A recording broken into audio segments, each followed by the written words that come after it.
2.4 billion years. But the question of when oxygenic photosynthesis started and when the O2 started being produced, that's still very much in dispute. And most of us, I think that oxygen was being produced in the late Archean, back to 2.7 billion years ago at least.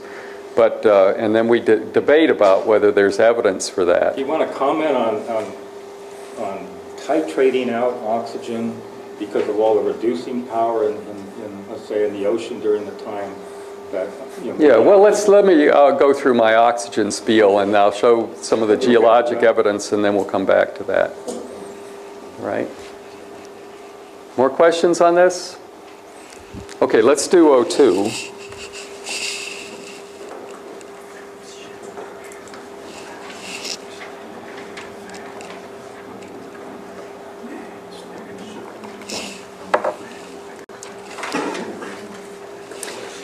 So what I want to start out this lecture with is talking a little bit about the prebiotic atmosphere. You know, in order to understand the rise of O2, you need to think about where oxygen was before you had life. It's an interesting question, especially when we're trying to detect life remotely someday in the future. We need to know how much oxygen there would be in the absence of life. So I'm going to talk about that some in this lecture and in the next lecture. Then I'm going to venture into biology again because I need to talk about cyanobacteria, and then I'll show you a little bit about the geologic evidence for the rise of oxygen. Now I wanted to start out by just going back to the theory that Stanley Miller and Harold Urey published a long time ago. Urey was a famous geochemist, and you know, this was all back in the early 1950s. And Urey was actually a planetary scientist. He did everything, but he did planetary science.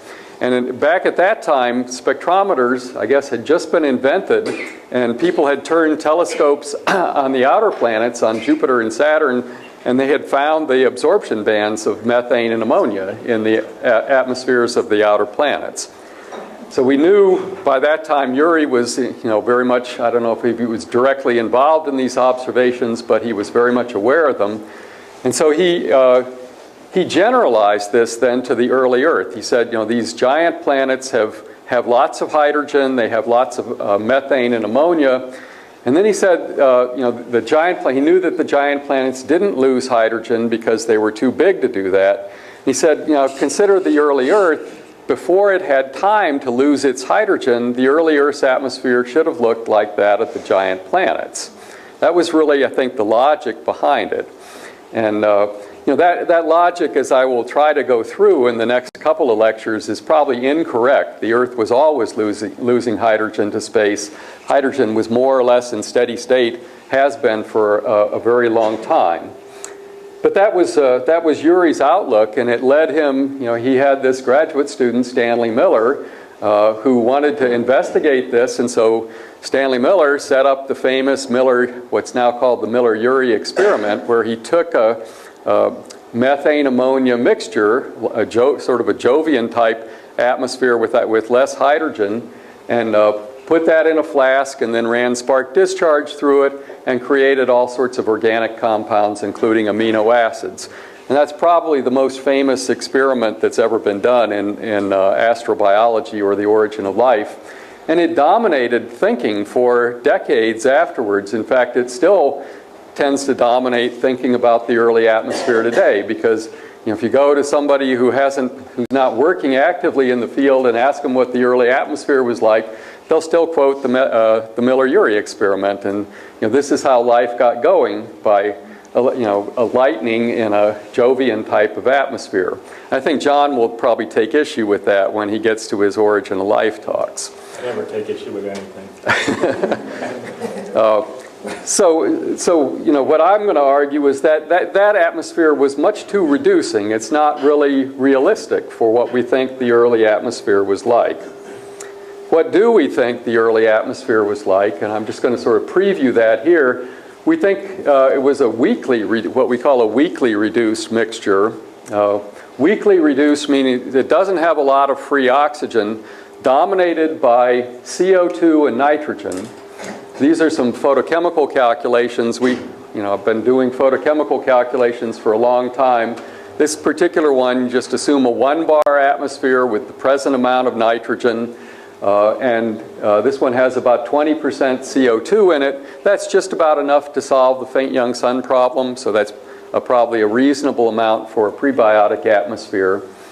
It has about 0.1% hydrogen in it, and that hydrogen is coming out of volcanoes and it's escaping off to space. And that's what basically sets the redox state of this atmosphere.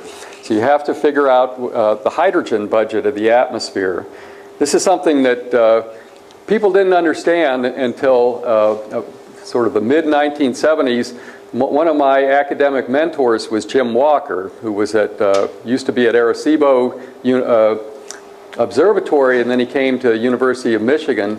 And it was really Jim Walker who figured out how to do this hydrogen budget. I mean, the way that you calculate oxygen then is you fix the hydrogen level based on this outgassing from the ground and escape of hydrogen to space. And then you can run a photochemical model to calculate how much oxygen would be there. It's very similar to what the photochemists do today with ozone.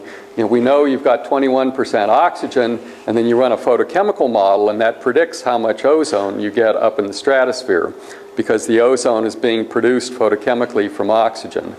Here, the oxygen is being produced photochemically from CO2 up in the upper atmosphere, and then it's reacting down in the lower atmosphere. You see you've got water vapor there, which is abundant down in the troposphere. And there's no ozone screen, so there's lots of ultraviolet light that's coming in, and it's just photolysing the heck out of all that water vapor. So there's all these photolysis byproducts of water vapor down in the troposphere, and there's some hydrogen, and so that consumes the oxygen that is produced higher up in the atmosphere. You can do these calculations for different amounts of CO2, and you find, not surprisingly, that the more CO2 there was in the atmosphere, the more oxygen you get. But again, the oxygen is basically all up in the stratosphere. You start out, you're photolysing CO2, make CO at O, and then 2 O atoms can recombine with a third molecule, which helps the oxygen atoms to stick together, and that gives you O2. So that's your source up here, and then the sink is down in the troposphere. These are calculations for present day CO2, 30 times CO2, and 1,000 times present CO2.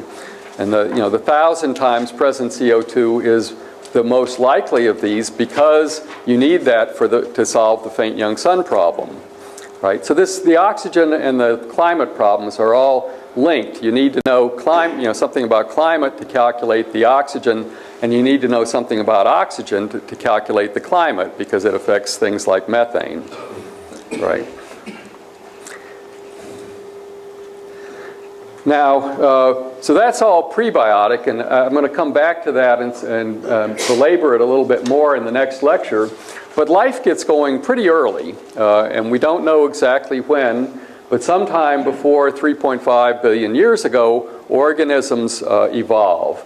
And I'm only going to show one slide on this, because John is going to talk, and already has talked, more about what's going on. The first metabolisms are not oxygenic photosynthesis. You heard this from John yesterday. There's other primitive metabolisms, anaerobic metabolisms, that develop much earlier. One of them is probably methanogenesis, which we have talked about. Sulfur reduction, I think John mentioned last time. That looks like an ancient biochemical pathway. And then there are various forms of anoxygenic photosynthesis, organisms that are reducing CO2 to organic matter using sunlight. That's what photosynthesis means. Anoxygenic, though, means it's not producing O2. And there are various ways to do that. One that should have been one of the most widespread is using hydrogen as the reductant. You just saw that there's hydrogen in that prebiotic atmosphere, so there should be hydrogen around, and there should be CO2. And then if you use sunlight, organisms can reduce that to organic matter plus water. So that goes on for some undefined period of time, and then oxygenic photosynthesis was invented by cyanobacteria at some point prior to the rise of oxygen, prior to 2.4 billion years ago. And of course, that's this reaction down here that we should be familiar with, where you're generating free oxygen from the reduction of CO2. Now let me just show you a few pictures of cyanobacteria. They're really interesting organisms, and they're a huge part of the story of the early evolution of the Earth. There are various types of cyanobacteria. John talked about them already yesterday, and so this is partly repetition of what he said, but it's good to hear this part twice because you want to understand these bacteria. Cyanobacteria are true bacteria, and so they're prokaryotes. They don't have a cell nucleus. They're unlike algae today, which are eukaryotes and do have cell nuclei. And so that cyanobacteria were actually renamed several decades ago because they used to be called blue-green algae. And that term is a misnomer because they're not algae. Algae are members of the eukarya. They have cell nuclei, and the cyanobacteria don't. So I think all biologists quit using that name some time ago. Not all. All right. So they're the blue-greens, and historically. So you don't want to call them blue-green algae. There are different forms of cyanobacteria. There are coccus forms. Coccus just means a sphere. So here's Crococcus, and John, pardon me if I mispronounce some of these. That's a coccoid form of cyanobacteria. And then you have filamentous cyanobacteria. They're single-celled, but they form filaments, like Oscillatoria here. And then here's another filamentous cyanobacteria called Nostoc. And this one is interesting because it has heterocysts in it. So if you look carefully at this, you'll see a bunch of normal cells, 10 or 12 of them, and then one that is sort of more rectangular. It looks a little bit different from the other cells. That's a heterocyst. And in those heterocysts, in most of the cells, the cyanobacteria is producing oxygen.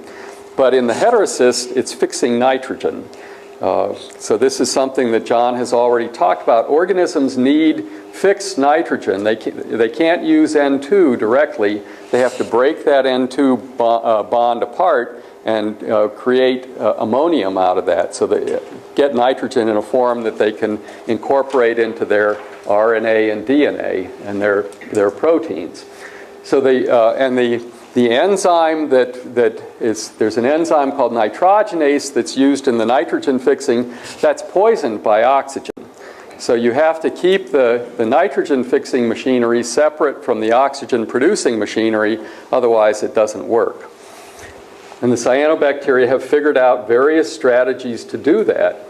In fact, there's a lot, the cyanobacteria are important because I'll show you in a moment, we are almost positive, I'm quite positive that they were the first producers of oxygen, but they're still very important in the modern oceans because they're the only aerobic organisms, the only oxygen-using organisms that are capable of fixing nitrogen. Here's another one. This one is Trichodesmium. Here, it's a filamentous type of cyanobacterium that's quite common in the tropical oceans. And this is also a nitrogen fixer. Trichodesmium, its strategy, it doesn't have heterocysts, but it fixes nitrogen in the morning, and then it has some kind of circadian rhythm that turns on, and at noon the alarm bell goes off, and it quits fixing nitrogen and starts making oxygen. That's pretty complicated, so I don't know how that evolves, but circadian rhythms are found in many organisms, and Trichodesmium is one cyanobacterium that can do that very effectively. Now, as this last bullet shows, and I think John has already mentioned this, eukaryotic algae and higher plants all learned how to photosynthesize from cyanobacteria. And so I'm going to put up the ribosomal RNA tree, which John went through. This timing works out because John explained this yesterday. So here's the archaea and the bacteria and the eukarya. Remember, I pointed out the methanogens in my last lecture. Here, on this little branch of the bacteria, you see, Synechococcus is a particular species of cyanobacteria, and it's treed up there with chloroplasts. Well, chloroplasts, of course, are not free-living organisms. These are the little inclusions within plant cells and algae where photosynthesis is done. And surprisingly, at first, I think it was surprising to biologists when they first discovered this, chloroplasts contain DNA. So why would an inclusion, what's the right word? I'm missing it. Eukaryotes have all sorts of organelle. Thank you. So it's an organelle within a eukaryote. Why would this organelle have DNA in it? Well, it's because it was originally a cyanobacterium. And so this process that John has, you talked about symbiosis yesterday. This is endosymbiosis, where you have an organism living within another organism. And this is something I think there's endless debate in the biological community as to how this happened. It was some eukaryote that engulfed a cyanobacterium and then became capable of doing photosynthesis. So I'll let John speculate as to how that happened, but we basically know that that happened because you can tell this from the ribosomal RNA. It didn't take the RNA for people to figure this out. Lynn Margulis had figured this out before that. And there was, I think, a Russian biologist who figured it out 30 or 40 years before Lynn. That's true. Right? I always forget his name, but... And that's the problem. Everybody forgets his name, and yet he made the discovery. Yeah, well, so there's a wonderful little book by Andy Knoll, who's a famous paleontologist, and he goes through the history of this, and that's where I learned that it was actually... This theory of endosymbiosis was invented by a Russian way back in the early part of the 20th century. Lynn, I think, rediscovered this back in the 1960s or so. She's famous biologist because she's really pushed this idea of endosymbiosis and organisms living together in communities. But she doesn't believe in that tree. She doesn't? She does not believe in that tree. Oh, okay. Well, so anyway, I always credit her and this Russian whose name I unfortunately can't remember with. They figured this all out, and then it was basically proven when we learned how to do sequencing of... And don't forget Beatrice, because she was the first one to actually come up with the concept of symbiosis before the Russian. All right, so I learned that from your lecture yesterday. So don't, keep her in your head so that she has a long-term memory in biology. Okay, so anyway, what does that imply? Well, that has serious implications for astrobiology and for the search for life elsewhere, because that means that oxygenic photosynthesis was only invented once. It's, I don't know if you're going to go through the biochemistry of this, John, but the biochemistry of oxygenic photosynthesis is extremely complicated. You've got these two different photosystems, photosystem 1 and photosystem 2, that are used in different forms of anoxygenic photosynthesis, and you have to couple those. You have to raise 4 electrons to different energy levels. It takes 4 photons, I think, to do this, and so it's just... it's amazing that you can evolve this through evolution. It obviously did happen, but it only happened once. And then once it happened, that ability got spread to all sorts of organisms. And what that, so what does that mean? Suppose you go out there and you find that there's life on some exoplanet, going around another star. Will life there figure out how to do oxygenic photosynthesis? Well, it's pretty hard to tell when you've got something that only happened once in Earth's evolution. Whereas there are lots of other examples of evolution. Eyes are complicated, but I think they've evolved independently 15 or 20 different times. I've heard lectures on this, and there's many different examples of convergent evolution where complicated systems keep getting reinvented. But to my knowledge, there's only one form of oxygenic photosynthesis. So we don't know whether you can do that in different ways and whether it would happen or not on another planet. Is that fair enough? Yeah, the eye is a little bit more complicated. Let's say with Evo, Devo, even though the early idea was that this happened many, many times, the newer thoughts that it didn't. Oh. So that may be more like oxygenic photosynthesis. It may be more than like that. When you actually see the same genes in a planaria, a really simple invertebrate, one of the simplest invertebrates that actually has a light-sensitive spot, you see the same sort of genes rearranged that you see in a compound eye. And that's, as I say, this whole concept of evolution development that I mentioned, which is really a science that didn't even start until the 1990s. So, and there's a wonderful book, I should get the name, which is on the evolution of the eye, just concentrating on the eye. It's one that I read. I couldn't put it down once I started it because it was so fascinating. That's where I heard all about the Cambrian explosion and these sets of genes that may have actually triggered that. Yeah, so evolution's kind of like high-tech stuff, right? Once something gets invented in some part of the world, it quickly transfers all over the world and everybody picks up that technology. So the same thing happens in evolution. That's exactly right. It's a good analogy. Right. Okay, so let me then get back away from the biology and talk just briefly about the geologic evidence for O2. I showed you this slide already in my last talk. And so remember the blue boxes, this is Dick Holland's slide. The blue boxes are evidence for low oxygen and the red boxes are evidence for high oxygen. And I just want to show you one slide apiece on red beds and these uranium ores or detrital minerals and the banded iron formations here.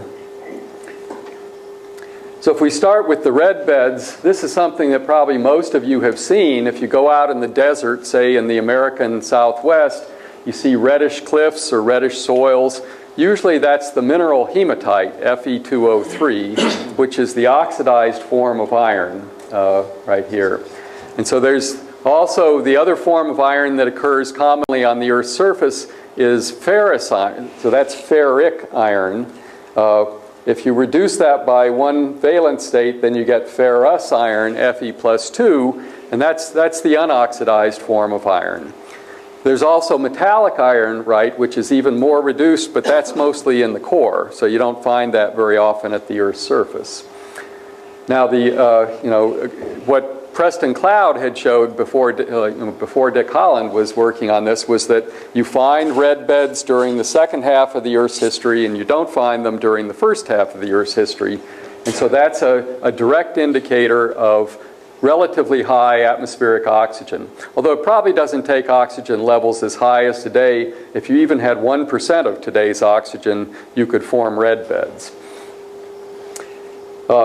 These reduced minerals, these are evidence for low oxygen. And so this is a piece of gold ore here. It's from the Witwatersrand gold deposit in South Africa. The bright stuff that you can see here is gold. But then if you look carefully in here, there's some goldish but slightly darker grains there. Those are pyrite, FeS2. And does anybody know what the nickname for fool's gold? That's fool's gold, right? So sometimes fools used to see this stuff in rocks, and it's not valuable. In fact, it can cause lots of problems because when you oxidize it, it's got sulfur in it, so it gives you sulfuric acid, and you can get acid runoff. But what you find here, these grains that are in here, they have rounded edges, and so you can show that these, and they didn't crystallize out of water. They were actually weathered out of a rock before, somewhere on a continent, and then they were carried down streams to the ocean and deposited in a sediment. And you can tell that if you're a good sedimentologist because the corners on the edges on the grains are rounded from being transported down the stream. That's what a geologist calls a detrital mineral. It's detritus from weathering. And so these grains of pyrite here, and you also find smaller grains of uraninite in uranium ore deposits. They're grains of this reduced mineral that would oxidize today if it was weathered, but it didn't oxidize back in the Archean when these gold deposits formed. So detrital reduced minerals like this are evidence for low oxygen. And it's confusing. Let me just go back to the uranium picture here. The uranium ores are particularly confusing because there's blue boxes for uranium ores and there's red boxes for uranium ores. The one we were looking at was this Witwatersrand deposit right here. It's all the same mineral. It's all UO2, which is uraninite, and that's the reduced form of uranium, U+4, and so that's the insoluble form. But they form in different ways. These ones that we've been talking about are detrital deposits, and these younger uranium ore deposits, those form because there's the oxidized form of uranium, which is U+6, is soluble, and you may know that there's a lot of uranium in the oceans today. So if we could effectively collect that, we could run a lot of nuclear reactors on it. But that uranium is all over because it's soluble, and in some places it runs into reduced sediments on shorelines, and the uranium is re-reduced back to UO2, and then in some circumstances that can form a uranium deposit. So it's only the detrital ones that are evidence for low oxygen. And then finally, I'll just mention these banded iron formations. I mentioned them yesterday as Rosing et al. Have been trying to use them as limits on CO2. They've been talked about much more in the context of oxygen. These banded iron formations are widespread all over the Earth, but they only formed up until 1.8 billion years ago. And these things have been studied by economic geologists for many decades because this is where we get most of our iron ore from. The whole steel industry, all the steel we get for making cars and everything else, most of that is coming from banded iron formations. And that's why they've been so well studied. They're banded, they contain a lot of iron, they have bands like this, and they have different mineralogies, so they're not all the same, but they're alternating layers of iron, they have chert, SiO2, all the way through them, and then some of the layers have more iron and some of them have less iron. This particular one is it's a hematite BIF, so it has that oxidized form of iron. The reddish color there is hematite, but this one fools you because the red color there, that's the iron pore part of the BIF. And it looks red because you have just a little bit of hematite there. These darker bands, that's also hematite, but hematite fools you because when you have a lot of it, it doesn't look red, it looks like pewter. And you may know this if you go to a mineral store or something at a park, they'll have little pebbles of hematite and they don't look red, they look like pewter. And there's also, one of the Mars rovers, the Opportunity rover, landed in Meridiani Planum on Mars, which is a hematite-rich region. And that area, most of Mars is red because of hematite, but the Meridiani Planum is gray because it has lots of hematite. Right? So hematite is something that fools a lot of people who don't do geology for a living.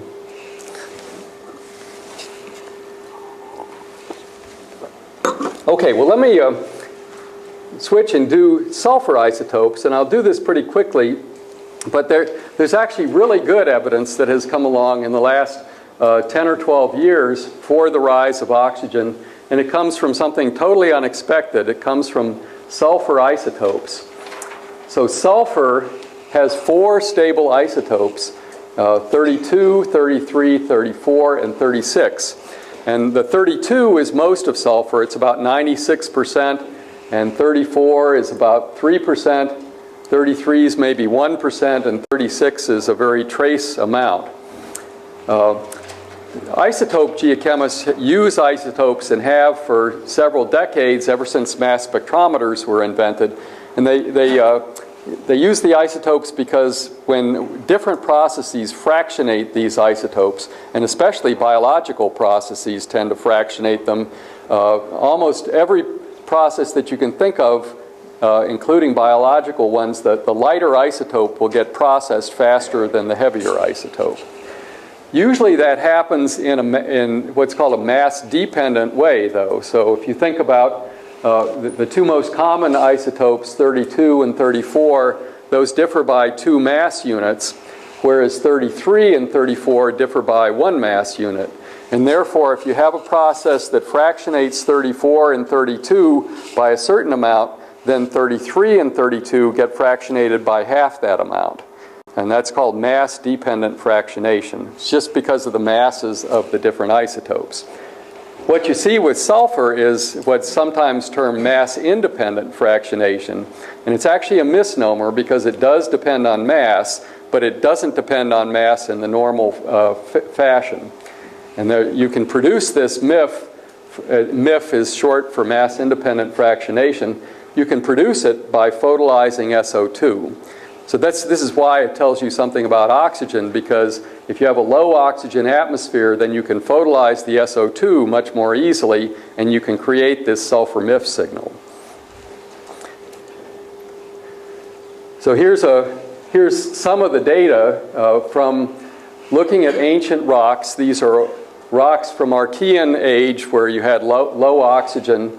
And the graph here shows delta 34 on the horizontal axis and delta 33s on the vertical axis. These are just fractional changes in 33 and 34 sulfur. And this line that runs through here, MFL, that's the mass fractionation line. So that's where these data points ought to fall if you just had normal processes that fractionate isotopes in a mass-dependent manner.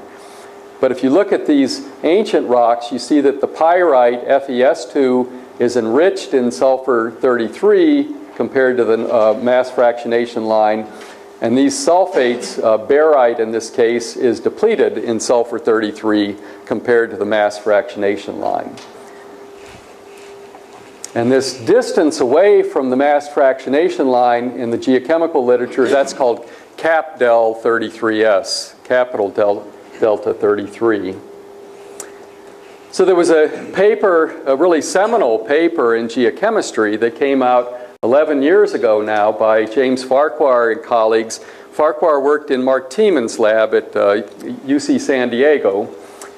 And what they did is they measured they measured all 4 isotopes of sulfur, but would just concentrate on the 33. And they measured these cap del 33 values all the way back. So this is expressed in parts per mil, which is parts per thousand. And this band running through the middle, that's 73 examples of sulfur materials from the Phanerozoic, the last 540 million years. They're not plotted there, but they all fall on 0 to within plus or minus 0.1 per mil. The precision on these measurements is very good. But then when you get back to 2,000 million years ago, which is 2 billion years ago, the points start to go off the line. And then these are these points that we were just looking at, the Archean pyrites and barites that fall above and below the line. And that smoking gun was not on the original figure. I put that up there myself because I have a colleague in geosciences at Penn State, Hiroshi Emoto, who doesn't believe in this rise of oxygen. And so I put the smoking gun on there to annoy Hiroshi, because to me this is the smoking gun for the rise of oxygen. Did you annoy him? Yeah, it does annoy him. So. Since then, that was 10 years ago, the data have gotten better. This is a reasonably up-to-date slide. And, you know, it just stares you in the face. You know, I don't know how Hiroshi can look at this and not believe in the rise of oxygen, because it's just dead flat, and then it explodes back in the Archean. And, you know, that happens now at 2.45 billion years. We're starting to add decimal points to the age dates there. And that's basically exactly when the other conventional geologic data already, we already thought that oxygen went up at that time.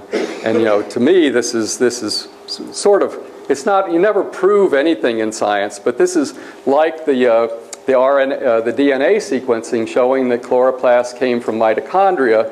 This is the same type of thing in geochemistry, showing that the conventional theory of the rise of oxygen was indeed correct, right? And that skeptics like Hiroshi have been off base. Now, how does this happen physically? Here's a it happens from UV photolysis of SO2. So here's a graph, this is from Jim Lyons at UCLA, shows the SO2 absorption coefficient has these complicated vibration rotation bands superimposed on the electronic absorption here. This band here dissociates the SO2 and this one excites it. It's probably this band that's doing it. You've got a very complicated vibration rotation structure.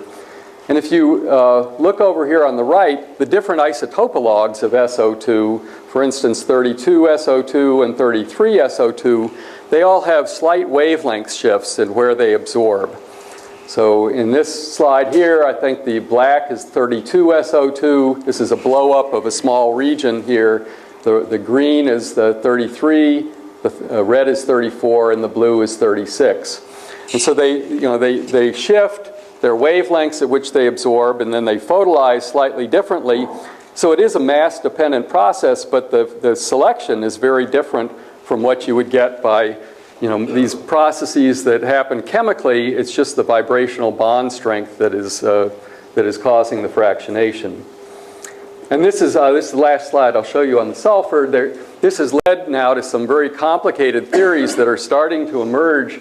The latest paper on this was by Yuichiro Ueno and colleagues over in Japan. They've used the measured shifts of these SO2 isotopologues and tried to predict what you have to have in the atmosphere in order to get this mass-independent signal. Because it's to reproduce the details of the signal, you not only have to have low oxygen, but you can start to make predictions about what else must be there. And in this particular paper, which actually I don't think that their conclusion is correct, so I'm not going to spend too much time on it, they point out that OCS, which is carbonyl sulfide, it's one of the biogenic sulfur gases today, that has a cross-section that increases with wavelength in this critical region where SO2 absorbs. And according to Ueno and colleagues, that you need either that or ozone, which has the same type of cross-section. If you put that and shield some of the solar ultraviolet with that, then the SO2 photolysis produces the right sulfur MIF signal. Now we're working on that. I have a postdoc at University of Washington, Mark Clare, who's working on this. We think we can do this with a better model, and we're not sure we trust the Ueno results. But the point is that this is really a very useful tool. It confirms the rise of oxygen, and it's potentially a way of testing early atmospheric composition. So I've got a few slides here on ozone, but I'm looking at my watch. It's about 9:25. So I think I'll stop there and see if there are any questions. Thanks. Yes? There is lots of sulfur on Mars. Did somebody measure isotope ratios there? On Mars? On Mars, yes. Did somebody measure isotope ratios of sulfur? Well, we have, Viking went down and measured isotope ratios in the Martian atmosphere, not extremely well. The mission that's going to do the best job on this is this Mars Science Lander that will launch, I think, in 2 years from now. And it has a very good GCMS, gas chromatograph mass spectrometer on it.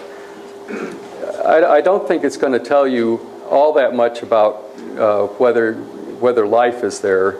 I mean, there's lots of ways to fractionate isotopes. But you can tell about oxygen, that's what you said. You can, yeah. There is actually sulfur MIF in some of the Martian meteorites. In fact, that's this original paper by Farquhar. They had done a paper on Martian meteorites. You know, the famous Martian meteorite that had this putative evidence for life, and it is only one of many Martian meteorites that have been collected now from mostly from Antarctica. They're called the SNCC meteorites, SNCs. And the SNCCs have mass-independently fractionated sulfur in there. So that's evidence that there was UV photolysis going on early Mars. It's not that surprising to me. Yes? Concerning the banded iron formation, why is the iron deposited in bands and not in a unique thick layer? Is it climatic fluctuation? Right. So there's been lots of speculation on that, and the leading theory, which I think is right, is that represents seasonal upwelling. So I neglected to say on the BIFs that what they tell you is that the deep ocean was filled with ferrous iron because they're very massive and you have to transport huge amounts of iron to some shoreline where you can deposit it. And you know, on many shorelines today you get upwelling. So that's upwelling, that's why you get fisheries, because you bring up nutrient-rich deep water. And if that upwelling is seasonal, and you know, then and if the deep ocean had iron in it, reduced iron in it, then you would upwell iron on a seasonal basis, and that's probably what caused the banding.